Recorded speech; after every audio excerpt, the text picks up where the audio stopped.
ತಕ್ಷಣ ಮನೆ ಕೆಲಸನೇ ಸಾಕಾಗಿರುತ್ತೆ ಅಂತ ಬಿಟ್ಬಿಡ್ತೀವಿ. ಅದು ಬಿಟ್ರೆ ಏನಾಗುತ್ತೆ, ಮುಂಚೆ ಏನಾಗ್ತಾ ಇತ್ತು, ಮಹಿಳೆಯರೆಲ್ಲ ವ್ಯವಸಾಯಕ್ಕೆ ಹೋಗ್ತಾ ಇದ್ರು, ಬಗ್ಗಿ ಕೆಲಸ ಮಾಡ್ತಾ ಇದ್ರು, ಸುಮಾರು ಕೆಲಸಗಳು ಮಾಡ್ತಾ ಇದ್ರು. ಸೊ ಅವಾಗ ಅವರ ಒಂದು ಶಿಸ್ತು ಚೆನ್ನಾಗಿತ್ತು. ಬಟ್ ಇವಾಗ ಹೋಗ್ತಾ ಹೋಗ್ತಾ ನಿಮ್ಗೆಲ್ಲ ಗೊತ್ತಿರಂಗೆ ನಾವು ನಮ್ಮ ತಾಯಂದ್ರು ನಮ್ಮ ಅಜ್ಜಿ ತರ ಯಾರು ಕೆಲಸ ಮಾಡಕ್ ಹೋಗೋದಿಲ್ಲ. ಮನೇಲೆ ಕೂತಿರ್ತೀವಿ, ಟಿವಿ ಫೋನು ಇದೇ ಆಗ್ಬಿಡುತ್ತೆ. ಮತ್ತೆ ತಿನ್ನೋದು ಅಷ್ಟೇನೆ, ಬರೀ ನಾವು ಇವಾಗ ಸಕ್ಕರೆ ಜಾಸ್ತಿ ಅದು ಇದು ಅದೆಲ್ಲ ಇರೋವಾಗ ಈ ತರ ಸ್ವಲ್ಪ ವ್ಯಾಯಾಮ ಎಲ್ಲೋ ಒಂದು ಕಡೆ ಸ್ಪೋರ್ಟ್ಸ್ ನ ನಾವು ಹಮ್ಮಿಕೊಂಡು ಬಿಡದೇ ಇದ್ರೆ ಕೈ ಕಾಲೆಲ್ಲ ನೀಟಾಗೆ ಸ್ವಲ್ಪ ಆದಷ್ಟು ಇನ್ನ 60-70 ವರ್ಷ ಆದ್ರೂ ಗಟ್ಟಿಗೆ ಯಾವ್ದು ಕಾಯಿಲೆ ಬರಂಗೆ ನಾವು ನೋಡ್ಕೋಬೇಕಾಗ್ತದೆ.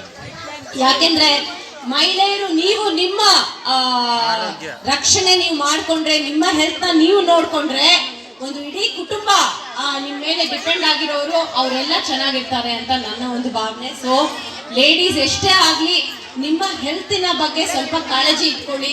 ನಿಮಗೆ ಅಂತ ಸ್ವಲ್ಪ ಟೈಮ್ ಕೊಡಿ. ಸ್ಟ್ರೆಸ್ಸು ಅದು ಇದು ಇದ್ದೇ ಇರ್ತದೆ, ಪ್ರತಿಯೊಂದು ಮನೆಯಲ್ಲೂ ಯಾವುದೋ ಒಂದು ತರ ಪ್ರಾಬ್ಲಮ್ ಇದ್ದೇ ಇರ್ತದೆ. ಅದೆಲ್ಲ ಸ್ವಲ್ಪ ಮೀರಿ ಇಲ್ಲಿ ಬಂದು ಒಂದು ಜೊತೆಗೆ ಈ ತರ ಒಂದು ಆಟ ಆಗ್ಲಿ ಅಥವಾ ಒಂದು ವ್ಯಾಯಾಮ ಆಗ್ಲಿ ಮಾಡೋದನ್ನ ಯಾವತ್ತೂ ಬಿಡಬಾರ್ದು.